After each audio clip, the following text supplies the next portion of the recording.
Oi, gente, voltamos. Vamos só esperar conectar com o Hélito para a gente dar continuidade à nossa conversa. Então, vamos lá, irmão. Cadê você? Deixa só ele chegar, que aí a gente continua, né? E já, claro, dizendo de como a gente ficou feliz, né, desse convite aceito e dessa quantidade de sabedoria partilhada, né? E gratidão por vocês estarem com a gente. Aí eu tô vendo muita gente da família, tô vendo muita gente também que caminha com o Elton também, né? E a gente fica muito feliz de poder fazer essa troca, né? De poder fazer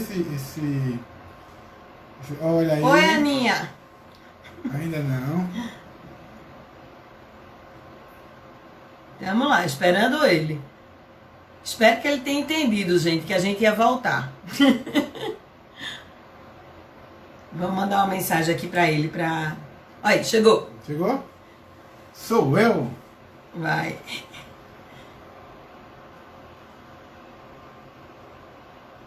Aí. Cadê? Aqui embaixo.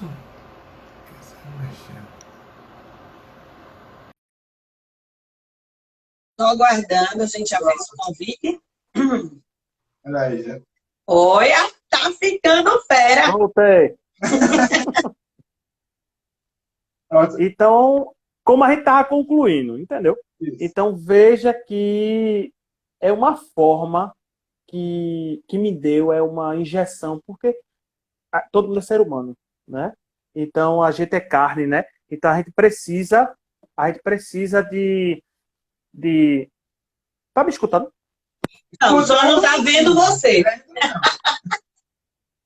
Porque a gente tá, assim, um ângulo diferente aqui. A gente tá vendo a luz. Deve ser a espiritualidade superior aí, né? Oxalá mandando a luz. Agora, tá quase lá, ainda estamos vendo a luz, viu? Agora! Então, a gente precisa desse momento aí. A gente precisa desse momento da gente ver a nossa fé direitinho, ver a nossa situação, ir para a casa de nosso axé, ir para a nossa casa de referência, para a gente respirar aquele ancestral, respirar aquela energia, né, circulatória, porque somos uma energia circulatória, porque a nossa energia, ela não pode, dentro do panteão africano, né, a gente não pode nunca deixar ela virar charco, virar mofo. Ela não pode ficar parada. Se ela parada, é feito água. A gente cultua a água. Se a água estiver parada, ela morre. Então ela fica com lodo, ela morre, ela se transforma. Mas só que nessa transformação para a gente não é legal. Então, quando a gente está para baixo, a gente que tem casa de axé, quando a gente está meio para baixo, por causa que não é só flores, né? Vem os espinhos, tem mais espinho do que flores. Mas não é fácil, não é fácil a gente ter uma casa de axé. Não é fácil a gente lidar com pessoas. Não é fácil a gente lidar com o sofrimento das pessoas. A gente saber que aquela pessoa está sofrendo, a gente às vezes não pode fazer nada. Então, não é legal. Principalmente eu, que também eu tenho uma... Eu tenho dois eu, né? Eu tenho eu, o zelador, e tenho eu, assistente social. Então, tem hora que eu confundo. Tem hora que eu não sei quem sou eu aqui, dos dois. Então, eu entro como zelador e daqui a pouco eu estou como assistente social, já batalhando, entendeu? No ser político e dizendo, ó, não, você tem direito e a gente bora em frente. Então, é difícil. Então, tem hora que a gente dá aquela caidinha, mas a gente vai para a casa do axé e a gente sobressai, né? Então, quando a gente encontra um babalorixá, uma pessoa de referência da gente, a gente... Só no minutinho, que eu vou botar aqui um negocinho, viu? Tá. Porque caiu o negocinho aqui, aí eu... O Matheus. Filho é para isso, né? Matheus, coloca aqui esse negocinho aqui. Enfia aqui no buraquinho aqui. Tá bem. Olha, É mais novo, né? Isso, Oi. perfeito. Uma É coisa mais novo, aí sabe. uma coisa que você estava falando e que tem um paralelo forte com o que a gente vive enquanto terapeuta, ou o que a gente vive enquanto líder de grupo, qualquer grupo, né? Pessoas que vêm para a gente, que olha para a gente como algo positivo, dificilmente elas não projetam na gente pai e mãe. Né? Não. Talvez para você seja mais difícil ainda, porque você já vem com a representação social do pai e o Hélio. O título. E aí já é pior ainda, né? Que o cara vem com aquele peso e se deixar, se brincar, o cara transforma em pai e começa a brigar com você que nem briga com o pai. Né? Transforma a relação que ele tem com o pai dele em casa dentro. Joga isso. Isso. Né? E quantas vezes eu... Opa, eu acho que eu apertei aqui em algum canto. Foi. Você está mostrando essa tomada da sua casa. Mas tudo bem. Você inventou agora. Não, voltou. Agora. É bom que traz um pouco de luz. Quantas vezes eu já cheguei para meninos que chegam na minha casa, de 17, 18 anos, eu comecei a tomar conta do terreiro, eu tinha 22 anos, né? Então, assim, muita gente que ia na minha casa, na época, era bem mais velho do que eu, né? Bem mais velho mesmo. Tinha senhoras que chegavam para mim e diziam, bença pai, mas tinha hora que ela chegava assim, senta aqui, eu tenho idade de ser sua avó, tenho idade de ser sua mãe, é isso. Eu disse, peraí, eu não entendo, eu compreendo. Bença pai, de repente, é minha mãe. Entendeu? Mas, com o tempo, a vida foi me ensinando, né? Foi me ensinando que ela tem idade, realmente, de ser meu ancestral, de eu baixar a cabeça e escutar, né? Depois, se confundiu. Eu tive 3 fases. Teve essa, depois teve outra, que eram os meninos mais ou menos da minha idade, que de repente confundia, né? Não é mais pai, é o amigo, é o colega Wellington. Sim. Então, assim, aí eu disse, opa, não é bem aí, calma. Eu sempre tive esse controle aí, eu sempre tive bem posicionado nessa situação. E depois eu tenho uma fase agora, entendeu? Que é de pessoas que vêm e se batem comigo por causa do pai. Porque tem problema com o pai em casa. Aí quando tem dificuldade de me chamar de pai, e quando me chama de pai, ele se choca comigo. Porque parece que vem à tona o que ele passa em casa, o que ele vive em casa, né? E, assim, o corpo fala, né? A pessoa, quando 2 seres masculinos, pai e filho, ele tem umas consequências aí, que às vezes... Aí vamos voltar para o nosso passado muito... É aquela da guerra. Peraí, eu sou o macho alfa. Entendeu? Isso. Peraí. Então, eu já escutei muito. Eu estou falando isso porque eu já escutei muito meninos dizer para mim que o pai via ele como rival. Ou ele via... É mais fácil o pai, o mais velho, ver ele como rival. Sim. Né? Eles falavam muito, né? De dizer assim, você não pode, você não tem, você não presta, você... E é toda aquela consequência de pai para filho, né? E eu sempre dizia para eles, meu filho, é o seguinte, dá um tempo a teu pai, né? E baixa a reverência para ele. Porque ele está lhe vendo como isso, mas você não vê ele como tal. Então, jorra uma situação e mostra a ele que você é amigo dele, não rival dele. Né? Então, isso aí vai quebrando essa rotina. Agora, imagine eu descontrolado, é mesmo, teu pai é isso, vai lá, não sei o quê, dá um murro nele, faz não sei o quê. Não dá, né? Então, o que é o terreiro? O que é o nosso ancestral? O que é a nossa idade dentro da situação? É de fazer isso? É de aconselhar? É de fazer desunião? Não.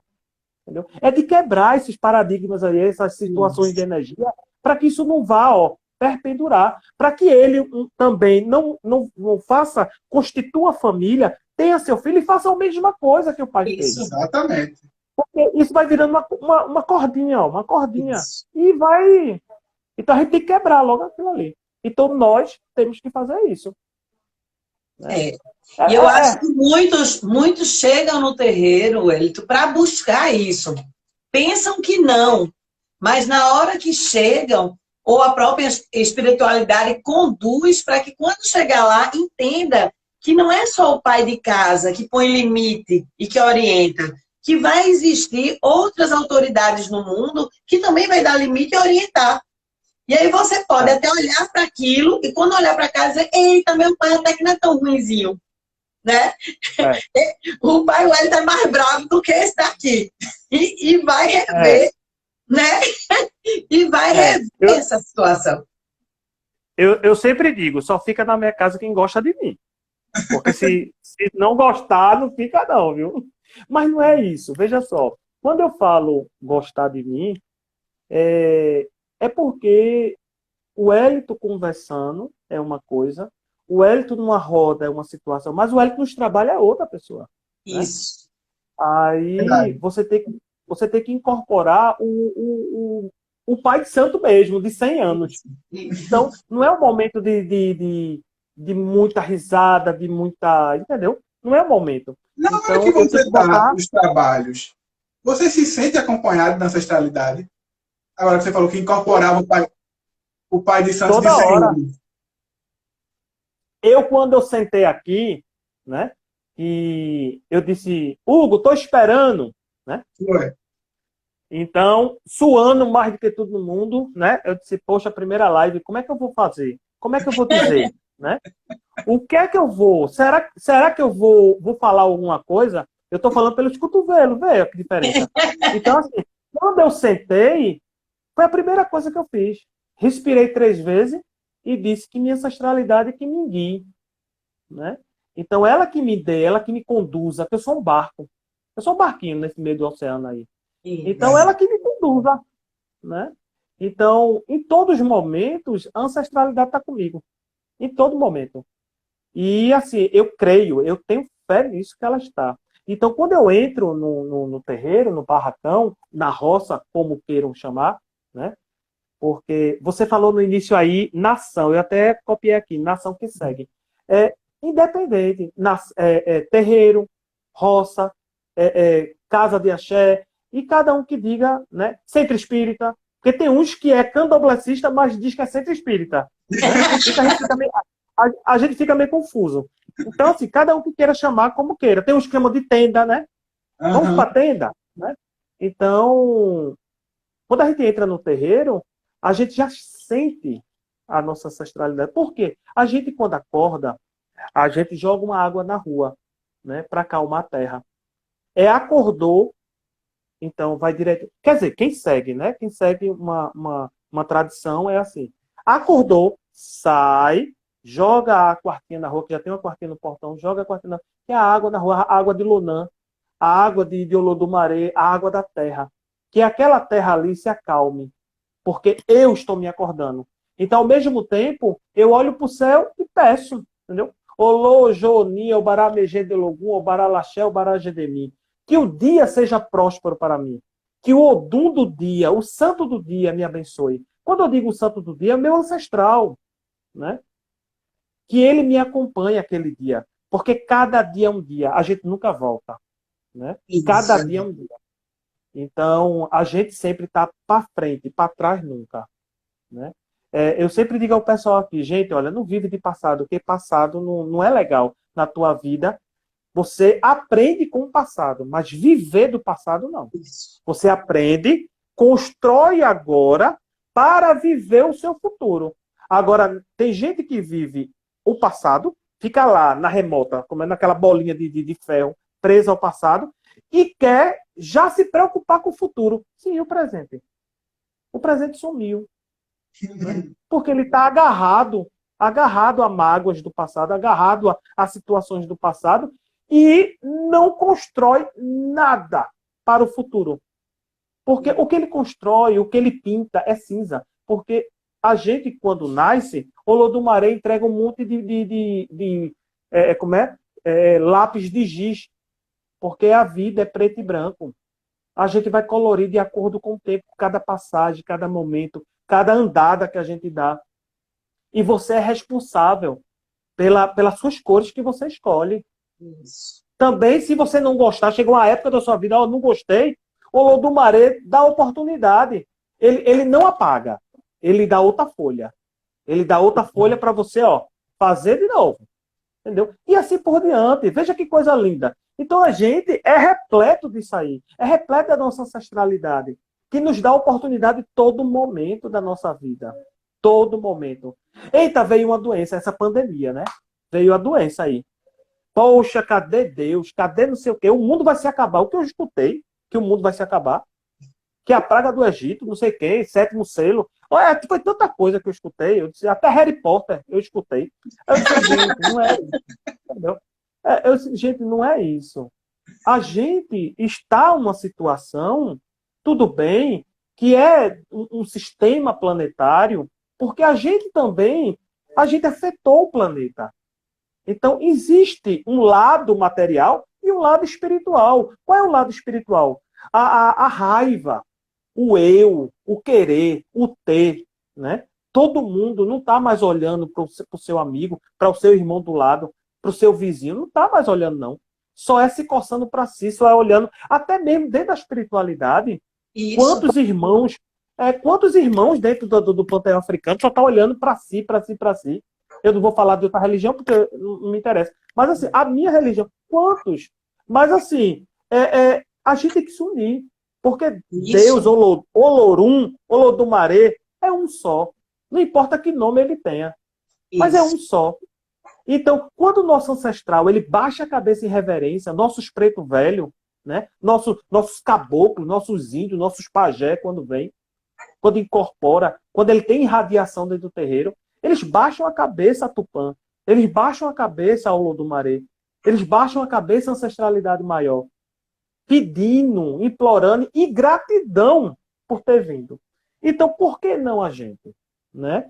Então, quando a gente fala em ser sacerdote, a gente acha que é maior do que Oxum, maior do que Emanjá, maior do que qualquer orixá ou qualquer ramificação de Jurema. Porque olha o eu, ó, eu sou o pai de santo.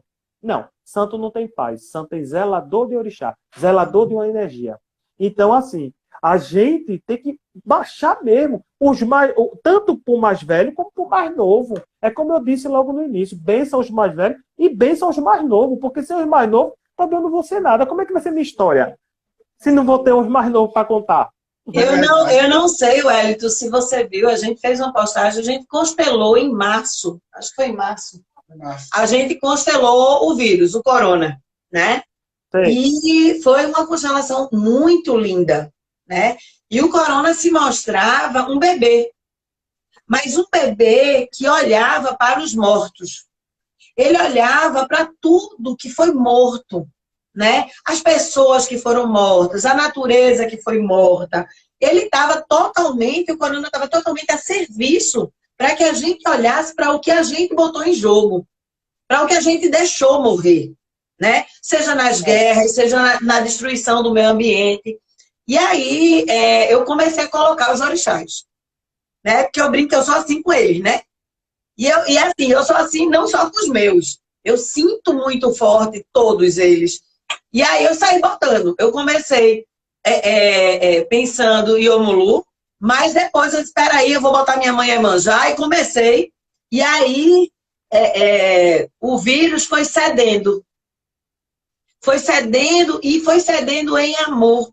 E fez com que, através dos orixás, o vírus pudesse ver o planeta. Porque o vírus estava só vendo os mortos. A intenção é, ou vocês vão enxergar o que vocês estão destruindo, ou vocês vão enxergar.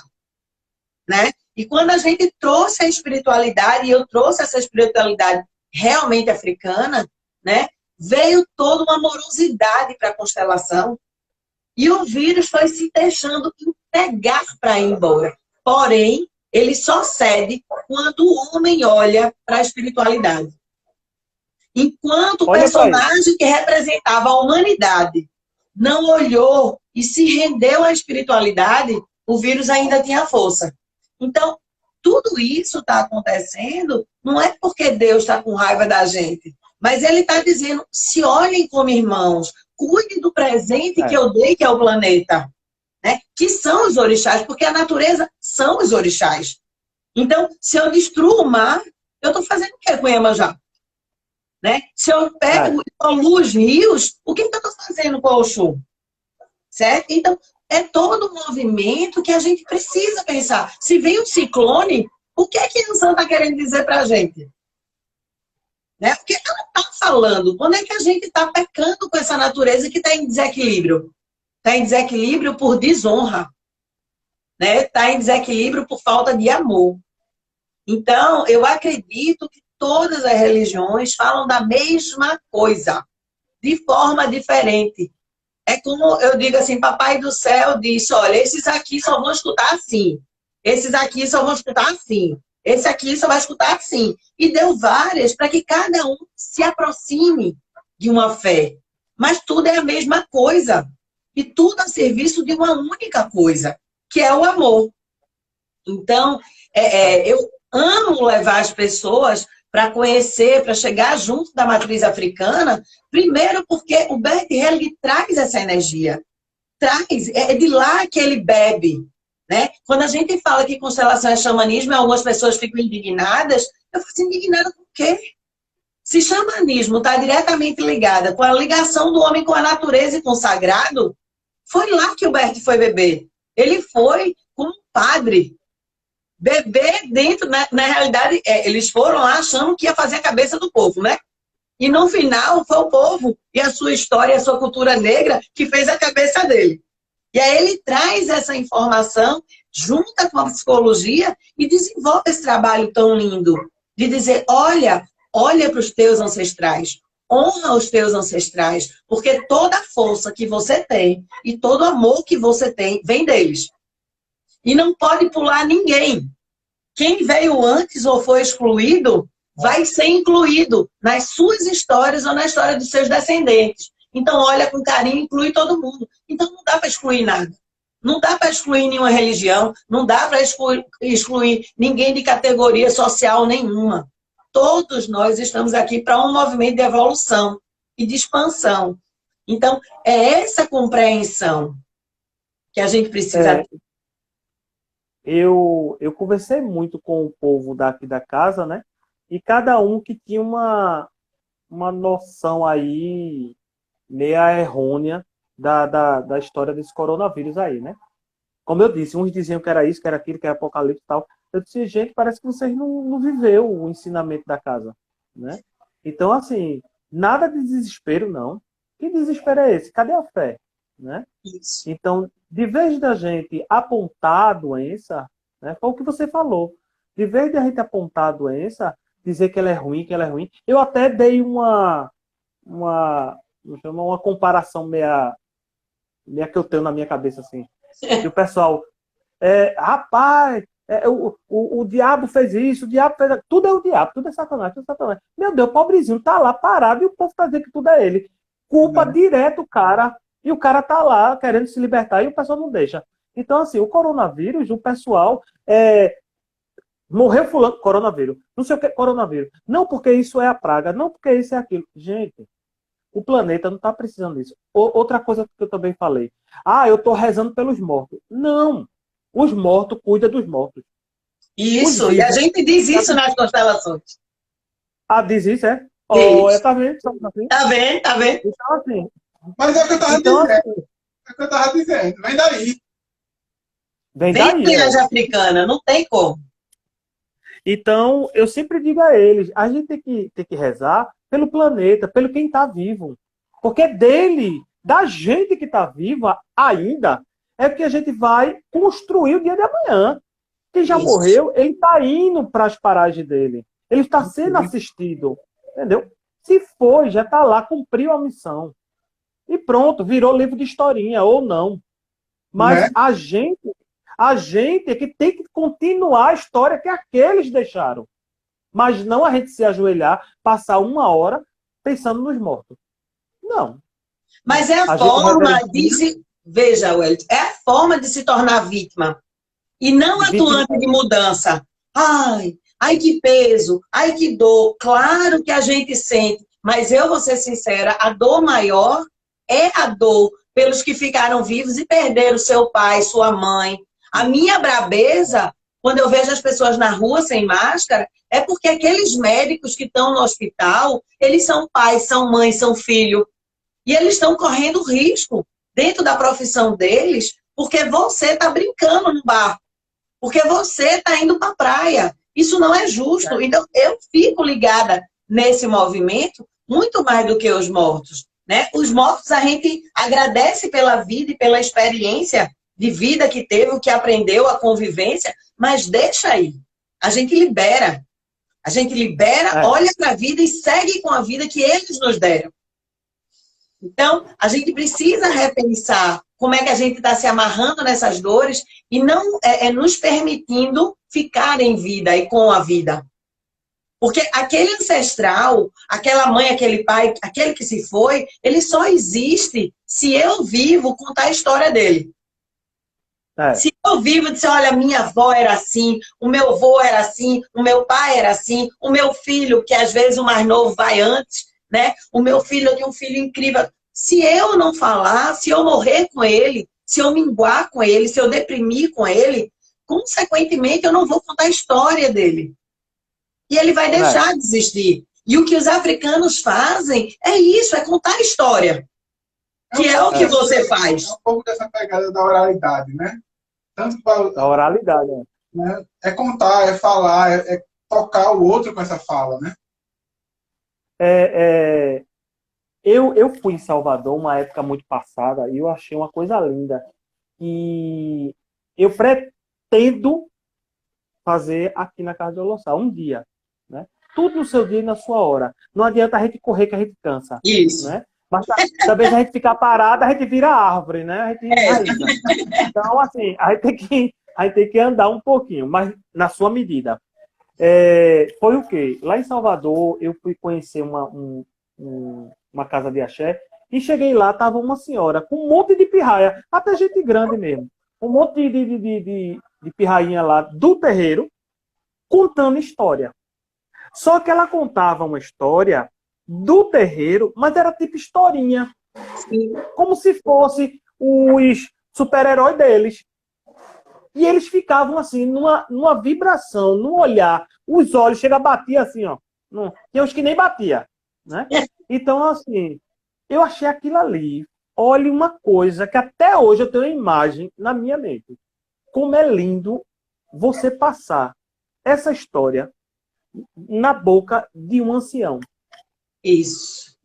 Passando com leveza, com situação, com muita guerra, porque teve um momento, eu parei um momentinho para escutar a história, e a história que ela contava teve muita guerra, muita morte, mas ela contava numa história que aquilo ia adentrar ele, ia entrar no subconsciente, jogou a semente, e aquilo ali vai ficar. E ele, um dia, aquelas crianças, vai passar para alguém. Isso. O ancestral é um grande contador de história. A questão é que aqui no Brasil há um desrespeito, um descaso muito grande para a sabedoria anciã. Né? Então a gente deixa o idoso para lá. A gente não fala, ele não está ouvindo direito. Não, senta, fala alto. Quando a constelação faz uma coisa muito legal, que a gente faz assim, gente, vai conversar com os teus velhinhos que estão vivos, vai buscar a história da tua família, porque depois que ele foi embora, morre com ele. E quando eles vão buscar aquela tia, aquele avô, tal, aí eles ficam, gente, aconteceu isso na minha família, isso. Isso é incrível. Então, o ancião, ele tem muito a ensinar. Olha, na minha época de formação, de graduação, eu estagiei em uma casa de idoso, né?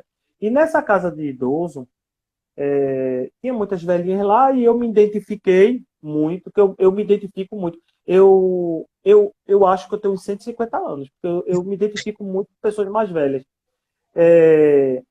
E tinha uma senhora, porque a gente faz o acolhimento, a gente faz a escuta, né? Então, eu fazendo a escuta de cada uma, e teve uma que eu vi alguma coisa, algum objeto que estava nos pertences dela, que eu disse, essa mulher é de terreiro, né? E ela estava lá, não via ninguém. E eu comecei a observar, eu passei 6 meses lá, eu comecei a observar que não via ninguém para visitá-la. né? E eu fui procurar marcas, né? Que a gente chama de cura, que a gente chama de oberé, no corpo dela, né? E nessa marca aí, eu vi, né? Muito fraquinha, que cada idade e tal, muitos anos, eu acho, tal. E eu vi. Aí eu cheguei para ela, quando eu fui me embora, eu falava com cada uma, aí cheguei para ela e fiz axé, né? Olha, depois que eu disse axé, essa mulher, todo dia que eu chegava, ela estava lá na porta me esperando para conversar comigo, para tomar café comigo, para não sei o que comigo, e começar a conversar. Ela também não tocou no assunto. Mas muito tempo eu passei lá e ela não saía daquele cantinho. Depois que eu disse axé, pronto. Quer dizer, ela se viu, ela era de terreiro, eu conversei com outras pessoas lá, qual era a origem dela, a documentação dela, tal, e ela era de terreiro. Ela era uma zeladora que o terreiro dela, os filhos, acabou com o terreiro, né, vendeu o terreiro, não respeitou a ancestralidade, não respeitou aquela força, né, aquela vida, porque aquela mulher entregou a vida dela inteira, né, aquela comunidade ali da Várzea. Então, assim, ela se entregou o máximo, os filhos cresceram, venderam a casa porque queriam dinheiro e pegaram a velhinha e botou lá na casa de idoso. Então, ela perdeu toda a sua identidade, ela perdeu o nome, ela perdeu quem ela perdeu a sua ancestralidade toda, né? Porque foi uma avalanche a vida dela, né? E assim, Então, Wellington, que fique certo, essa família vai pagar os preços, né? Por isso, porque foi um rompimento e uma falta de respeito à hierarquia, que a gente abriu falando sobre isso. A hierarquia, porque ela trazia isso, então existiam os santos que vinham com ela, né? Que traziam a energia e tiraram dela o direito do pertencimento. Excluíram ela da família e colocaram ela no abrigo e fizeram, você não existe. Então, assim, é muito complicado, mas um dia, quem sabe, se eles baterem numa constelação, eles vão ver. Porque a gente já viu em algumas constelações a dificuldade que uma neta tinha, porque a avó, de alguma forma, a avó, mãe de santo, tinha deixado na ideia dela que era aquela neta para ser a que ia substituir. E não foi. Quem substituiu foi um sobrinho, um neto homem. E aí, dentro da constelação, ficou claro o quanto aquela moça, né, estava com a vida atrapalhada. Porque a avó partiu na intenção que deveria ser ela. E o neto não estava conseguindo tocar o terreiro com certa força, porque ela negava. Ela queria que fosse a menina. Então, foi muito linda a constelação, porque a gente chegou a sentir a presença da criatura. Pense numa mulher de força, né? Dentro da coisa. E foi um processo. A gente teve que chamar Ogum, porque era uma casa de Ogum. Foi todo um caminho feito para trazer essa dignidade. Imagina numa família dessa que desconsidera toda uma história, né? E a história de uma das mais velhas. Então, é um preço. É muita coragem. Também tem uma coisa que é importante falar, que vai ao encontro das constelações, e falando do que tu fez, né? Você enxergou ela. Isso. Você viu. Quando a gente enxerga alguém, né, quando tem uma frase na constelação que é muito usada, que é eu vejo você, né, eu reconheço você. E ela foi reconhecida naquele axé que você desejou a ela, naquela bênção discreta que você fez a ela, né? Ela se sentiu reconhecida. E isso aí trouxe vida para ela. Né? Até o povo lá disse, Wellington, tu és o... Como foi que falou? O galã, sei lá, não sei o que, das velhinhas. Mas por quê? Porque ela era uma das, e foi uma das, que estava numa inércia, assim, estava numa baixa vibração tão grande, né? Que ela não comia direito e tal. E de repente ela voltou a comer, ela voltou a andar, porque ela saía lá do quarto dela e ia me esperar. Então, só por causa de um axé, entendeu? Mas um axé com tanta força, tanta ancestralidade que eu vi ali, entendeu? Isso. Que eu disse, pronto, ó. essa senhora aí vai me abençoar com a ancestralidade dela. E eu enxerguei a ancestralidade dela, né? Isso. Então, não foi, ou foi a minha que chamou ela, ou foi a dela que estava me chamando, né? Isso. Então, É verdade. temos alguma coisa que até o último dia que eu estagiei lá, eu botei no meu celular uma musiquinha, faz parte do meu show, meu amor. Mas olha, essa velhinha chorou tanto, entendeu? Aí tal. Então, eu não tinha o que falar para ela. Eu não tinha como falar, porque ela não falava muito, ela só fazia sorrir. Então, eu não quis entrar dentro da intimidade. Aí a única coisa que eu fiz foi era numa casa católica, assim, católica do católico, então eu não poderia botar nunca uma música Então eu botei, faz parte do meu show. Eu botei Cazuza para ela para ver se, né? E deu bem. E saiu Massa. legal. Eu fiz um trabalho grande que custou 2 anos da minha vida, que foi uma pesquisa que eu fiz lá no bairro de Água Fria, né? Então a gente fez uma pesquisa com 208 meninas e 100 meninos, né? Então foi uma pesquisa muito grande, que só era para 10, era 10 e 10. Eu disse, 10 não vai sair nem no gráfico, né? Então vamos abraçar o máximo. E a gente abraçou muito. Por causa de quê? Porque eu soube que uma menina foi para o colégio, a escola dela lá, de Quelê, e não pôde ser entrada dentro do colégio, né? Isso foi em 2001, foi 2002. E não pôde entrar no colégio. Aí eu disse, oxente, que é isso? Aí eu fui lá para ver, fui na casa da menina, tudinho e tal, da Iaô, que ela era Iaô, noviça, né? Dentro da casa de axé. E eu procurei saber e me deu o estralo de fazer esse trabalho, né? E eu fiz esse artigo sobre essas meninas, né, que perdia a perca de identidade. Então a gente fez algumas perguntas para as meninas. Uma delas foi o cabelo, né? Como é o nome? Alisamento de cabelo. E o marido. Ela é da religião. Então, se ela é da religião e negra, se você arrumar um marido que não é da religião, você deixa? Ela se deixa. Ele não é meu marido? Já os meninos que era da religião, a gente perguntou, você, se sua menina não fosse, sua esposa que você escolheu tal, não for da religião, da sua religião, você deixa ela ir? Não. Ela tem que vir para a minha. Você ia para dela? Ele, não, eu tenho a minha. Então, era tudo rapazinho. Era de 11 até os 14 anos que a gente fez essa pesquisazinha. Então, menino de 11 anos, eles já tinham essa força de dizer assim, não, eu é que mando, né? E a menina sempre dizia assim, não, o que ele decidir, está decidido. E teve a maioria que dizia, não, é a religião da minha mãe, não é minha. Entendeu? Porque se eu for procurar meu emprego, as meninas de 14 anos diziam, se eu for procurar emprego, minha tia disse que a gente tem que ir de acordo com o emprego. Eu disse, como é o acordo que o emprego quer você? Não, cabelo bem feito, unhas bem feitas, tal. Eu disse, e se você for com o seu cabelo black? Se for o seu cabelo... Não, a gente não pode. Não. A gente vai ser excluída. Quer dizer, já estão botando dentro dela isso aí. Né? Isso. E ela vai botar nas filhas delas, e assim por diante. É uma pena, né, que a gente, no tempo que a gente está hoje, ainda existe isso ainda. Né? Mas complicado. a gente pode caminhar junto, né? E a gente pode mostrar que o negro também é branco, também é amarelo, também é vermelho. E aí a gente vai parar de ter problema, né? Porque se um negro, uma negra que quiser alisar o cabelo, certo? E é o gosto dela, ela gosta, não é uma questão social, ela gosta. Quem sabe ela não está honrando os índios dela?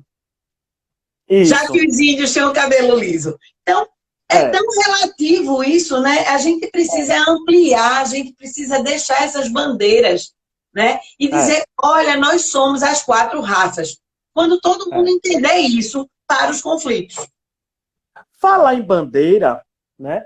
Tem umas casas de candomblé que tem uma bandeira branca, né, pendurada. E o pessoal dizem que é por causa que é de Angola, que é de tempo, que é de... não.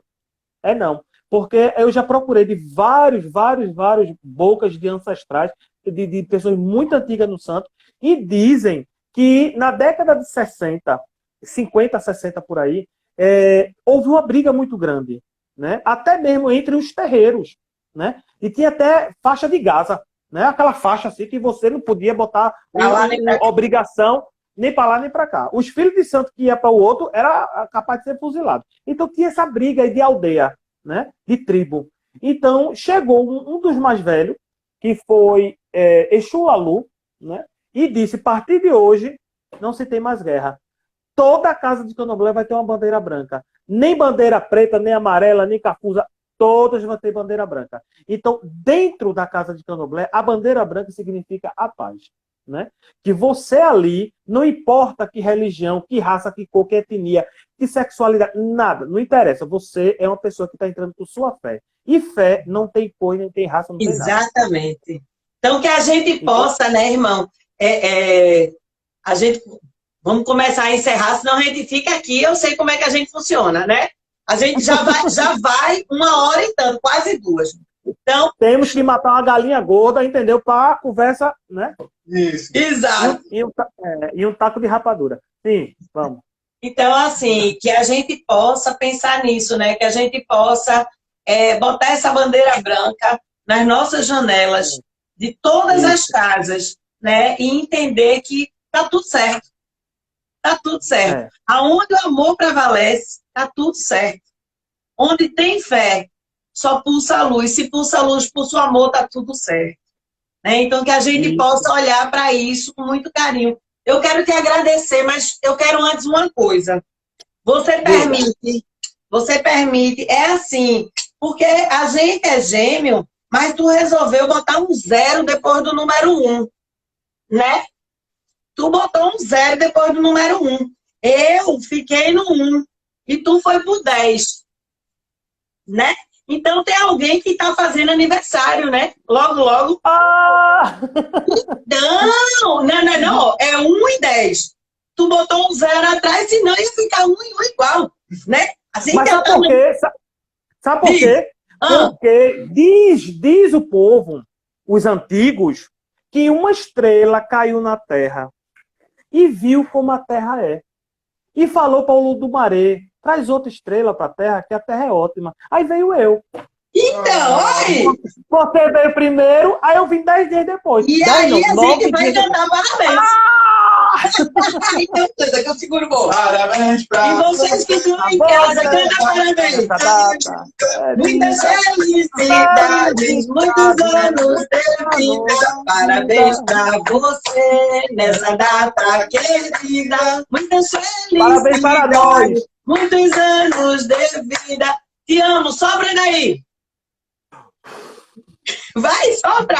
Pagou. Chegou até aí, tá vendo? Foi. Agora você parte amanhã, tá? Um beijo, meu amor, bem grande. Te amo muito, muito, muito. Gratidão. Olha, todo mundo desejando parabéns para você.